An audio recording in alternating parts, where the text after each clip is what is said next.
going to Sean Stone. Sean, it's really great to have you on. Thanks for coming on the broadcast. Lineup. I know some of those guys like John Rappaport, Jim Webster Tarpley, and David Icke and whatnot, so it sounds exciting. Well, it's good to have you, buddy. How's the family doing? Everyone's good. You know, everyone's working hard. My dad has a new series coming out, a TV series called The Untold History of the United States that airs November, I think November 15, around there on Showtime. And actually that would be interesting to check out because he doesn't maybe go entirely into like the full origin of the empire, but he definitely talks about where this American military imperial complex comes from at the end of the Second World War, the beginning of the Cold War. And so it's a 10-part series, and he deconstructs a lot of the myths about our history that we're taught in schools. And so I think it's a very important series for everyone to watch and to to think twice about what we're being taught, and it'll get us to the present day. Are you kidding? I mean, I should have brought that up. I remember a couple years ago when he started this, that the establishment tried to go after him because he said Hitler's a bad guy, but you're going to get the rest of the story, which we all know is that the West actually funded him. I mean, I'm just guessing because I know your dad will follow reality. And it's good to see him get back to his roots. He's done so many avant-garde, hardest-hitting historical films that really changed the landscape of the world, like JFK and others. Natural Born Killers is a commentary on TV. When I was young and saw it, I thought it was just violent. I didn't get. Now that I've seen it again, it's a total commentary on how they are basting us in violence to destroy our minds. And then he's done some other films that are entertaining but haven't been as political. I'm very excited about that coming. And, you know, I've never asked you this, but I'll ask it on air. Maybe you can get your dad to come on right before that series comes out with you, because I would love to talk about that. I will ask them to do it. I'll ask you know, it obviously has to do with the PR, who's running the PR, but if they're open to it, of course, it'd be great to have him on.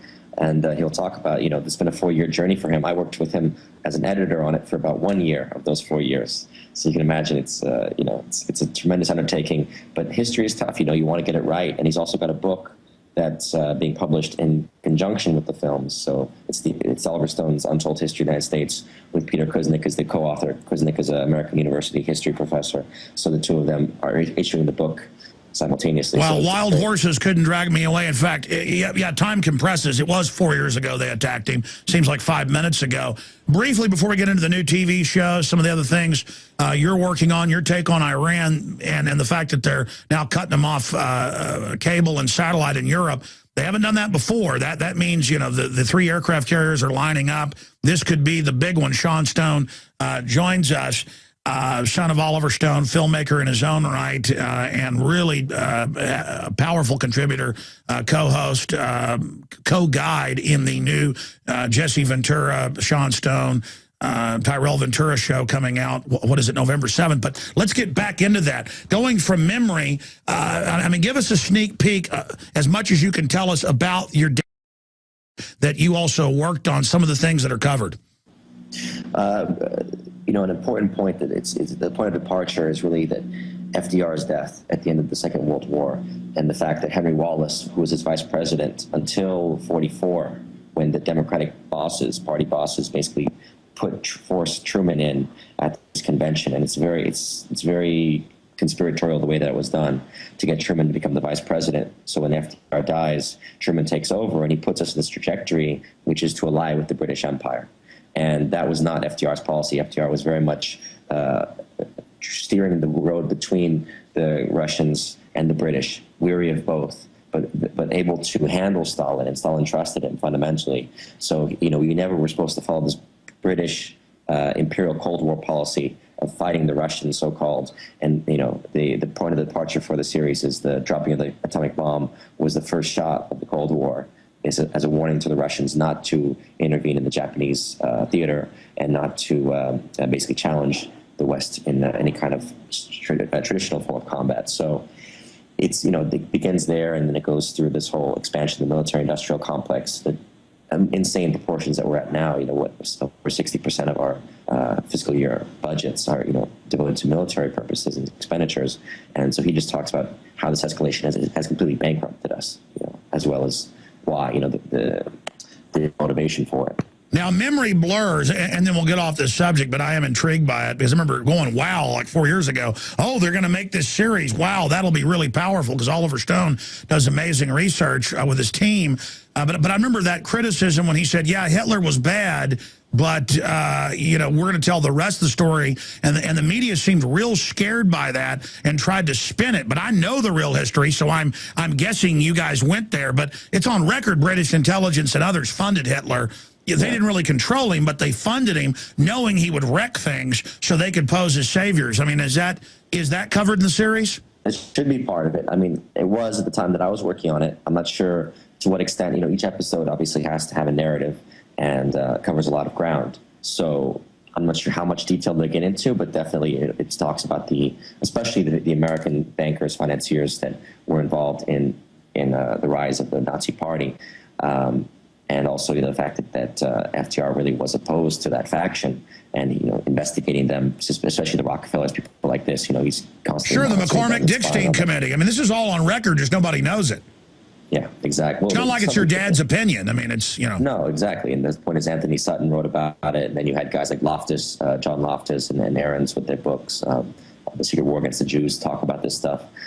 So people who know that era understood that FDR was very much anti-Nazi, but also very suspicious of the British Empire, and told his son, this is one of the big contributions I made to the series, was to get my dad to look at the Elliot Roosevelt, who's FDR's son, a confidant of his, to look at his book where the father tells his son, the British are going to be our big problem after the war. Because the empire that they have, you know, why do we talk about the Russian Empire? The Cold War is about the Russian Empire, which is nothing compared to the British Empire at the end of the Second World War. The British and French Empire controls over a quarter of the globe, and they're saying we have to fight the Russians over Poland. I mean, this, you know, what kind of propaganda are you dealing with? And we still believe this in our history books, that we're fighting the Russians over Poland, and the British and the French control over a quarter of the world, of the planet, as colonies. So you see, that's the kind of subject matter that he gets into in the series. All right, well, I didn't mean to digress into that, but it's absolutely intriguing. So your dad's TV show's coming out right around the same time your TV show's coming out. Now, obviously, you know, they had 2 series before, two seasons. I was in those. Very excited to hear that you were one of the main, you know, reporters in the new one. Had a great time working with you guys. Very exciting and informative topics. But then for 9 months, the edit gets disappeared. I mean, what really happened there? And do you have any inside baseball on what to expect? I don't have any idea how they cut this series, to be honest. It really was cut and recut, and the storylines kept being reformulated. I'm not quite sure why. I know the series, you know, the season's going to be exciting because we take it into a little bit more of the X-Files, the supernatural realm. You know, we deal with things like Skinwalker Ranch in Utah, which we visited, and we delve into the reptilian story with, you know, David Icke appearing.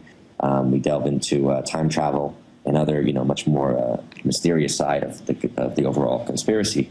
And so that, you know, that's part of the reason why I was brought on. And then, as you said, there's 9 months that elapsed, and frankly, for the most part, we didn't even know if they were going to air the series. They were consistently putting new guys on the show as showrunners, you know, producers. So at the end of the day, we'll see how they cut it, and we'll see what comes out from it. But hopefully, you know, you get people will get a taste into our investigation, which is very difficult to prove. I mean, once you start entering that supernatural realm of reptilians and fourth dimensional existence, and, you know, the base at Dulce, which is an underground base. I mean, how do you access that thing? You know, first of all, how do you prove it's there, and then how do you access it? So this was a frustration that I felt for sure as a researcher, wanting to always push it to another level, and then obviously being restrained by legality and the danger of you know, breaking. Sure, and aren't you a Rhodes Scholar, or you went to England, didn't you? I did go to Oxford for 2 terms, but that was just a transfer student. No, I wasn't. Oh, well, I was just going from memory here, but I mean, you've told me some pretty interesting stories about that. But I mean, we could do a TV show about you, but you'll never tell, will you? Well, I'll tell you some things. Well, you did tell me some things, and you know I won't say, but I sure wish you'd tell us on air. But I never mind. We have no. I mean, actually, I mean, the essence of what we're talking about, like the supernatural. Remember, when I came on your show the first time was 2 years ago to talk about Greystone, which was the mental hospital that they used to run MK Ultra programs in that place, and it's abandoned now. And Alex Wraith was my co-star and co-writer of this film, Greystone Park. It's finally out now. Actually, it's out on DVD, on Blu-ray, and on demand on YouTube. Oh, I want to see that. I mean, you sent us a video today too, and I wasn't sure we'd get to it, but I think we will play that because the elite does believe in the occult, and I've hung out with you quite a bit. You really believe the stuff you've told me privately, and then you told me about some other stuff that I actually know is true. So it's just, I mean, how much of reality do we know about? A fraction. I was listening to an interview with Madonna with Kurt Loder on MTV back in the 90s, about 96, 97, and she says, there's sorcerers in this room right now. And he kind of like pauses, like where, where? And she's just like, you only see like less than 1% of reality. Our minds are programmed, neurologically, we're like computers on sleep mode. We pick out patterns, and then we sort of put those patterns into context that's familiar to us. But when it comes to the things that we call supernatural, the apparitions or the sounds and the things that relate to the demonic realm or jinn realm, this is respected in other cultures, and it's obviously known in the Catholic Church, or it's known about, in Islam, it's known about in any religious context. But in our materialistic realm, we've forgotten about it. So I've obviously wanted to explore it much more, and I have the last 3 years, and that's Greystone is a film that I think it'll be interesting to watch because we put some initiatory symbols into it, including the all-seeing eye, including the Baphomet goat heads. And I think in the journey, you'll start to see that we do live in a reality that's beyond 3 dimensions. By the way, one of my friends, Daryl Rundis, he showed me these cards that have like basic text, but then it will take a word out, but you will automatically put the word in yourself when you're reading it, and that's the essence of programming. They know those templates. I've studied the elite as well. They actually are all obsessed with the occult. They want us to be atheists because they want us totally blind to it. They're obsessed with it. They just don't want us to even know it exists. Exactly, and that's why my job is trying to make a film like Greystone Park and then other films like this is to open up the eye, the third eye, which we all have, so we can all become illuminated in a sense, not the Illuminati point of view of control, but just to awaken our own senses and to become aware that we are living, as David Icke talks about. Sure, they always create a counterfeit. It's like you can't use any symbol because they've taken it, but those aren't their symbols. Those are God's symbols. Those are universal symbols they've expropriated. We'll be right back with Sean Stone straight ahead. We're going to air this amazing video. Stay with us. We were talking, Sean, even if people, again, don't believe in the occult, the elite does. And, at Bohemian Grove, they've got 4 or 5 different religions: Egyptian, Babylonian, Greek, Roman, Faustian, Druidic, so I guess that's 6, and they compress them all. And some of these modern occultists, kind of kids, they see my documentaries, they go, he's calling it Moloch and then Lilith. How can it be 2 things? They don't get everything with the Illuminati, not just in history, but in what they do is multi-sided, multifaceted, really 3 to 4 to 5 dimensional. But breaking that down, in essence, we're going to play the clip coming up that you've sent us here, an exclusive. What is the Illuminati at its essence? I mean, is it Egyptian?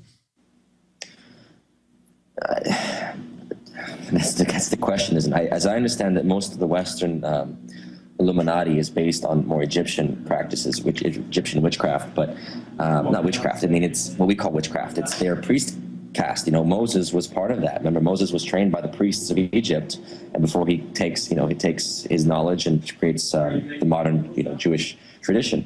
Then there's the Babylonian, which is basis of Kabbalah, and obviously Abraham comes from that. One of those lines. There's a lot of influence from Babylon in modern day Iran. If having been to Iran, I can tell you there's a lot of magic that's still practiced, whether or not they're conscious of it. You can feel it in the energy of the land. Well, you've seen it in the news where they're claiming Ahmadinejad is involved in it. Yeah, I know the Jingir, actually, that they claimed was... The Jingir is the person who connects to jinns, which we call genies or demons or whatnot. But they're not all bad, by the way. And that Jingir told me he does not work with Ahmadinejad, as has been claimed he does. But he does communicate to them, and that's pre-Islamic. It goes back to Zoroastrianism. It goes back to like the Magi, right, of Chaldea. And so the thing is that you're talking about various understandings of a different world. And so from one point of view, it's an alien. It's an alien entity. It's reptilian, for example, maybe. And just another form, it's Lyran, or different star systems. Because remember, these entities, in Islam, they call them all jinn. But we know that they have different origins. I mean, if they come from the Pleiades star systems, and they look like Jesus Christ, that can have one formulation. If they look reptilian and they're from the Draconian star system, or they trace themselves to that, we call them reptilians. But the point is that we're in a universe that's alive, a bit like Men in Black, let's say. And that's, I believe it. I've come to believe it. I definitely researched it. Well, I'll say this. I don't really go there, but occasionally have guests on that do, because you can't prove it one way or the other. I can't get people to admit TSA is running checkpoints on the highways when it's on the news, or that cancer viruses are in almost all the major vaccines when it's a fact, or that they're shooting kids up with vaccines without parental consent, which is illegal. So certainly, but I know this, the elite, every time I get to the final door, they are a bunch of Prometheus. That is Illuminati religion right there. In fact, I want to go to break and get your take. Start now on Prometheus. I don't know if you've seen it. I'm sure you have. But that film, when I saw the script before it came out, that is really what the highest Illuminati believe. I mean, for them, it's interdimensional stuff. Your comment on that? Yeah. Again, it's so complex, and at the same time, I don't believe the Illuminati are all evil. I don't take it as all Masons are evil and all illuminated Masons or any of these secret societies. It's not all evil. I think there's a higher agenda at play, and there's a higher order, and it's up to us, every human being, to start to wake up your third eye, your inner third eye, to see beyond the illusions that are being played, because otherwise we're being played as puppets, and we're playing into the drama. Only when we demand our own authenticity and to know beyond what they are showing us. Now continuing, we're talking to Sean Stone, film producer, film editor, TV host, TV investigative reporter with the new Jesse Ventura Conspiracy Theory show. He's one of the co-stars of it. I was honored to be involved, and I haven't even asked him. I think I'm in 3 or 4 of the 8 episodes coming up. I was on big Discovery Channel show, Inside Conspiracy Theories, or The Secrets of Secret Societies. I didn't even watch it. Everybody said it was pretty good Sunday night. That's how much I'm into myself. I'm not really proud of that. I just, every time I talk about myself, it feels really weird now. I used to have more of an ego. People think I'm an egomaniac. I'm really an aggressive person who wants freedom. It just feels weird to go. I didn't even watch myself on that TV show, but I'm definitely going to watch this TV show because I like the people that are involved in it. Sean Stone, we've got this clip.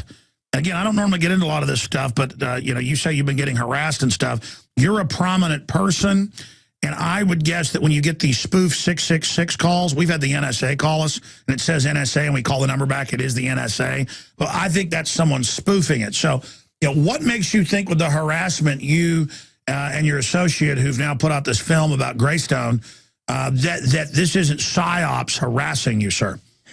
I have no idea that it's not PSYOPs, but that's why I think it's important to put it out, because if it is PSYOPs, it goes to show you what kind of PSYOPs these guys are into. And it's obviously, it is ritualistic. It's not just some pranksters in a basement messing around with this kind of stuff. Well, before we get to this, what do you make of all these Hollywood people, I'm not going to name names, but I'm sure you know about it, who say that there's a satanic mafia, that the major starlets are under mind control, that there's massive Satanism. We know about the Satanism of the Rolling Stones with a dead kid in their room and didn't get in trouble. It goes on, but all these other women coming out saying there's control, and famous male actors running to Canada and saying there's a mafia and they're Satanist. Is that really just a mafia trying to creep people out saying, ooga booga, we're Satanist, wearing a white sheet? Or is there more to it? Because I've talked to some pretty high-powered Hollywood folks. I know you run in even bigger circles, but some of the biggest people out there, and they say, not just with Scientology and stuff, but that there are really weird cults and things out there. Yeah, I'm sure. I mean, I don't know if it's not, they don't call themselves Satanists, but of course, when you're in an industry that worships power, and the design, obviously the design of it is to keep people in a position of being consistently in need of the next level of power. So it's essentially a phallically designed system of control. Isn't it ridiculous? I'm sorry, go ahead. I don't know who is ultimately behind it, and it's not. They're not all bad. There's good people who are doing magic, but as someone told me, recently, he said a lot of these stars that are involved in magic, they believe that they're doing it for the best possible interest, which is to help their creativity, to explore other realms of consciousness, and to try to be a conduit of white magic. But he says they're ultimately being formulated through their involvement in magic into cult-like cells of control, and they're not realizing it necessarily. And I think that is more likely, that people are, who have good intentions or want to do something positive, are just ultimately being manipulated. Well, take Lady Gaga, Madonna, all of it. Those are all Kabbalic rituals. They admit they're rituals. And she's had her own crew go public. It's come out. She thinks she has to have people in the room at all times because ghosts and demons are after her, she believes. Is that mental illness? Well, regardless, she gets into the occult. Now this is happening to her. You know, I mean, for me, that's just a door I don't open, something I don't go into. That's the only one. Like we said, Madonna talked about it years ago. You had Amy Winehouse talking about how her producer wanted to put her inside of a pyramid on her album cover, and she rejected it. And a week later, she was dead. I mean, she said that publicly in one of the YouTube clips you can look up. And it's just, you know, it's not just them. I mean, you get the multiple personalities claimed by Beyonce and Rihanna's possession activity, weird, you know, acting possessed. And so many of these talented artists, like you're talking about, are showing the indications of MK Ultra control. I mean, what is the whole concept of Hannah Montana, Miley Cyrus? You're showing these girls you can be like, you know, the sex kitten or the good girl.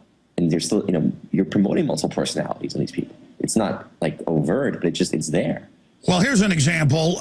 Joe Rogan, who's not into the occult, really smart, great guy, longtime friend of mine. He invited me out to a UFC in Las Vegas, and we went to the same pyramid that we, you know, did some interviews there for your TV show, Jesse Ventura's TV show, Tyrell's show. And we go to the bar in the pyramid, and the VIP sections go up like a pyramid themselves. And everyone was just so, just wanting to be at the top of the pyramid with Dana White of UFC and Joe Rogan, and I'm up there. And I was looking down at the people in the different layers of the pyramid, looking up at us at the top of the pyramid, and it was like parrots, you know, cockatoos in Australia that want to, you know, get on the highest perch. It's just ridiculous. And, you know, Joe wasn't even conscious of it. We were just up there drinking beer and stuff, but the other people were. And it was just so ridiculous to be being worshipped because I was sitting on the top of the pyramid. It's just ridiculous. Yeah, but that's why I say, you know, the concept of Illuminati and the rulers being all evil is not true. And Mason's not true. There are many good ones because at the end of the day, it's your spiritual path. That's what you have to choose. It's your choice. You know, do you want to use the powers that you have? It's a Faustian question. You know, do you want to use your powers to serve God, to do what's right? Or do you choose the easy path to manipulate others to gain worldly goods? And that's the choice every human being faces. So sure, but I don't even think Dana White and Joe Rogan, that's just the most VIP area is, you know, with 3 or 4 levels, like a pyramid, inside the pyramid, in the bar, you go up steps to the top, you're at the best view of the dance thing. See how it's all designed where people that aren't into this don't see it. And I'm up here going, we're on top of pyramid and everybody's looking up here at us. It was so incredibly obvious that we're inside a giant pyramid with Illuminati stuff everywhere. And I'm here with powerful people on the top of a pyramid. And then, I mean, why do the elites do that? What is the point of a pyramid within a pyramid? A pyramid within a pyramid? Because there's always a hierarchy. The question really is, can we go from this hierarchical type of control system to something more of a circular reciprocity, a concept of a harmony of interests, you know, which is what I believe is the best order of society. A republic is based on that idea, right? You elect your representatives, they have to answer to you. You know, there's an involvement of the people. There's an education process that has to go on because each of us depends on each other. You know, there's no economy whereby, you know, right now we have an economy of slavery. We basically buy things from China, which is practically slavery, and a lot of the rest of the world that we're buying cheap goods and we're thinking, hey, we're making a lot of money. But you're involving yourself in a system that promotes slavery, and it's forcing down your economic wages for your own work. Exactly. So many good old boys, very well said, so many good old boys, they think, hey, we're getting it from the slaves in China, ah, ha, ha. That's sucking everybody down. We're destroying ourselves. Why we abuse those people. Exactly, and that's why the system as a whole is the pyramid. It's not about the Illuminati being eliminated people. There are eliminated people who are aware of it, but there are those who are just, you know, who are really just feeding into this hierarchical system, who are not conscious enough to wake up. And so the spiritual path is waking people up to realize every one of us is responsible for our destiny. We have to become participants in this world. We have to recognize the problem and start to fix it. We can't simply, you know, hey, sell out and just try to join the club and be at the top of the pyramid, as you said. Well, that's part of it. As it gets more and more destructive, as the sucking sound intensifies, as people start dying at the bottom, not just living in squalor, then to be in the middle of the pyramid is to be in squalor, whereas before the middle of the pyramid was to be wealthy. And pretty soon, it's a tiny elite in armored redoubts with robots and drones protecting them, and just destroyed mayhem road warrior outside. And then they call that Agenda 21 and admit that that Hunger Games scenario is what they're after, French Revolution-style Jacobinism. And then you find out that those at the very top actually are pit of hell, Hellraiser death lovers. I mean, I think that's what it is. And when we're unconscious, we give them the power. When we're unconscious, we give them the power. As we wake ourselves up, we illuminate ourselves. We become the illuminated ones. We become the Illuminati. We can then challenge their reign, but only when we wake ourselves up. But some will say, oh my gosh, Sean Stone here is saying join the Illuminati. No, it's a counterfeit. They say be illuminated, but they mean darkness for everybody else but them.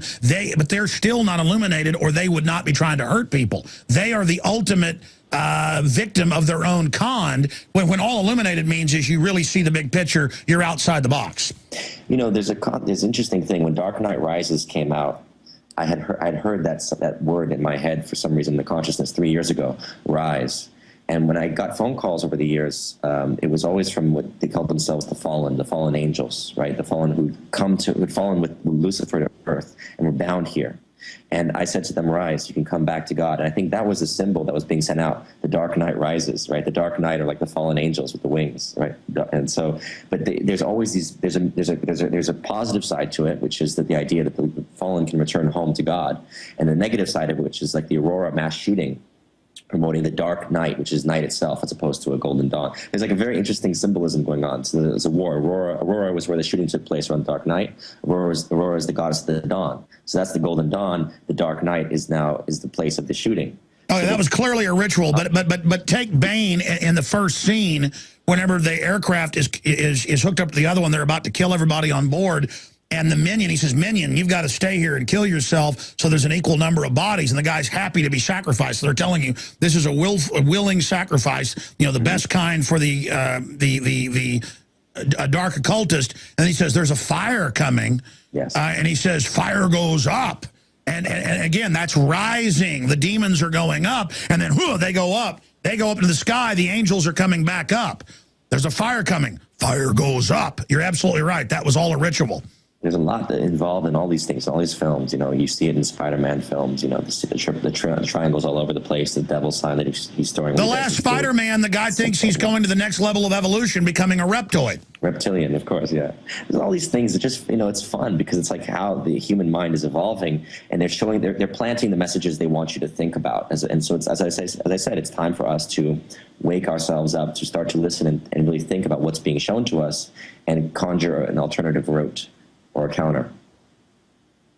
Well, what Bane's saying is hell is rising, hell raising. Yeah. Fire goes up, a hell raising. Yeah, there is a whole emerging. I mean, it was released on June 20th, which I think was the day of one of the moon landings. It's a very powerful day as far as astrology is concerned. So there was a lot of just a convergence of energies in that day, and I think, you know, we're in 2012. It's been an interesting year, man. I've seen people waking up more and more. They're recognizing karma. They're recognizing the consequence of their actions. So hopefully this is an opening to a more positive era, a realization of us as human beings and respect for each other as human beings, as opposed to becoming more virtual, which is where I think a lot of it's going with the technology side of the Apple and you know, the Mac revolution and whatnot. It's like they want to put us into a virtual reality. And I say, no, we're in a physical reality. Let's treat each other as such, and let's try to elevate our fellow man in a physical context, not just in a virtual context. I agree, and only use the virtual to reach into the matrix and warn people. Indeed. Wow, powerful. Let's play this clip. Now, what is this we're about to hear and see? This is a phone call that Alex and Wraith and I received, and we received a string of them from people claiming to be associated with Albert Pike, who was, you know, he was a dead head of the Illuminati from the 19th century, and I think some people say he's still alive because he entered a different dimension, as is Aleister Crowley, apparently still alive, or time traveling or whatnot.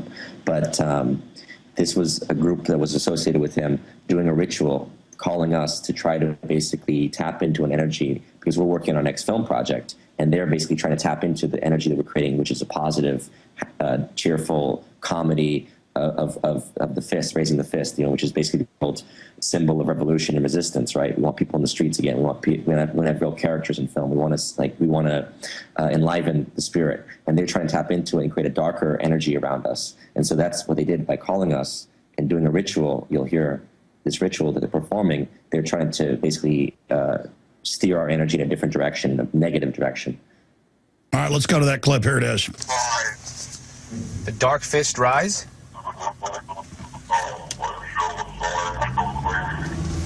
There will be no dark fist rising. I am not... Oh, man, I know what to do. Cop, watch out, cop. There will be no dark fist rising. Oh my god, man. Don't have the dark fist rise. What do you want, demon? What is your name? State your name.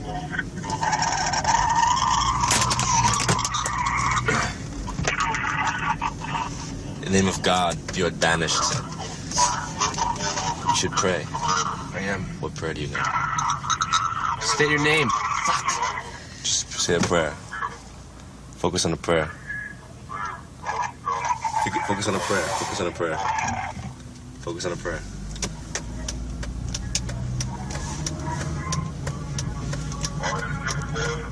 You're doing a ritual to try to... State your claim. State your claim.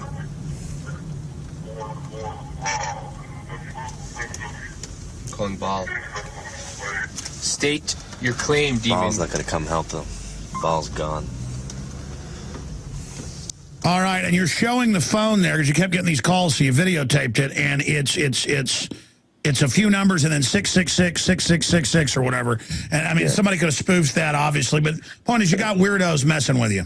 Yeah, but obviously, there's not many people know what we're working on. This is very confidential stuff. So the point is that, I recorded it, and when I put that on Facebook, and I got a phone call from 666 that night from someone claiming he represented Azazel in the other side, and they were very unhappy, and they're probably going to be very unhappy that we aired it. But I think it's important to show that, this is real. This is the kind of stuff that, I've been dealing with for 3 years, and Alex has been dealing with for longer than that. And, people don't want to believe it. That's their choice. But it's our job to try to inform you and inform the public that this is the kind of stuff that goes on. These rituals are real. This is reality. And we have to confront that. Well, I've been to Bohemian Grove. People say, oh, that's just a play. Well, that's where religion comes from, is the original rituals were done up on a stage. People are watching. And, exactly. I mean, that's why films are so important, rituals, aren't they? They're just like those plays of old. Exactly. So they're doing it over and over again, and I was there. Those old men took that deadly serious. I mean, they were really getting off on this. They were taking it very seriously. They do take it seriously, and that's why, as I said, you can't make a judgment as to and saying that they're purely evil. They are, in this video they talk about Baal. They're worshiping Baal, and historically Baal has been associated with demons, right? But it's pre-Christian, pre-Judaic.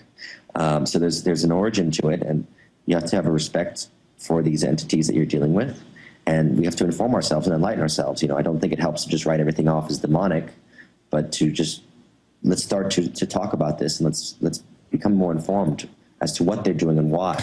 Well, I think Baal's demonic. I think they burn children to it, but it's all pretty wild. All I know is some of this is covered in the new Ventura series that's coming up as well. I mean, not this specifically, but what is it, like 4 of the episodes are more, classic things you can document, and I guess 4, from what I've been told, are kind of, getting off into the Hintner land. But, they did two of the series where they just hit mainstays, not normally media covers all the occult stuff, but puts their own dumbing down spin to it. Indeed, yeah. The occult has been laughed at, but frankly, more and more it's becoming prominent. I remember the last 10 years, because of YouTube, because of videos. And now you have films like Sinister, who openly talks about Bagul, which is basically a Baal type of creature, right, who feeds on the sacrifices of human children. This is becoming more mainstream. So, 10 years ago, you couldn't talk about the occult in the same way, Alex, that you can do it now. Which is, like I said, it's positive in a certain sense. We can become more informed and enlightened about it, but it's negative insofar as we don't want people to then, start practicing these rituals. I'm not trying to tell people go out and practice witchcraft or sorcery. I don't believe in that. I think that God, there's one God. God creates us, and we should worship God, and we should have faith in God's will, and to force your will, which is the Crowleyan dark side of magic, is to impose your will over the will of others, and that leads you to the no. Instead, we let God work through us for His will. Absolutely, that's the difference. Well, I mean, look at the stuff coming out about Dominique Strauss-Kahn, admittedly in underground grottos in big eyes wide shut orgies. The New York Times described it as eyes wide shut, and this stuff's just coming out in the open. I mean, again, that's all about the will to go in public and have sex with people. It's all about, because that's not really fun. I mean, for normal people, in my view, you know, the whole point is about having the will to go out and do wild stuff like that. And that's just a doorway into deeper things. It's a doorway, as you said, and it indicates certain levels of possession. You know, I've seen it in people who they blank it out. Like, it's like drinking too much. You know, you're an alcoholics. They don't remember what they're doing. Demon possession is similar. There are doorways that's how they control these. A lot of people, these people, I think, are under control of these entities or whatnot, the dark forces, and they're not always, you know, in control of their own faculties and are aware of it because they've given their soul. And that's the one thing I've always been asked. You know, it's like, give us your soul, and I always say, you know, you can't have it. God, my soul belongs to God. I don't know how I can give you my soul anyway. Only God can give it to you. Well said. Sean Stone, thank you so much for spending time with us. Where can people find out more about the TV show or websites, Facebook, Twitter? So Conspiracy Theory is coming out November 7th. There's a Conspiracy Theory Facebook page. Got a lot of followers, so they should check that out. Like I said, Greystone Park, my feature film, is out on DVD, on Walmart, and Blockbuster, and on demand. There's a Facebook page as well for that. And then the next movie, Enter the Fist, which is going to be an action comedy to counter this kind of dark fist nonsense. They want to do Dark Knight, dark everything. Enter the Fist is going to be an action comedy. It's going to be, good spirit. We have a website for it called fistthemovie.com. And we want to get the fist in the air again. That's the sign, Alex. We want people back in the streets with their fist in the air and being socially conscious and radical, and just we need revolution, and that's the spirit of revolution, not against the Republic, but for the Republic of the United States. All right, Sean Stone, thank you so much for the time. Maybe we'll cross our fingers and you'll get your daddy on here to talk about his TV show, because I haven't asked you before to try to get him on, but now that his history show is coming out, I'd really love to help him launch that. Thank you so much, Sean Stone. Absolutely, thank you, Alex. All right, there goes Sean Stone. Visit Infowars.com and PrisonPlanet.com. When you're on the sites, you can also tune in 24 hours a day to my daily radio broadcast. There's also a free iPhone app to listen to the syndicated radio show when and where you want.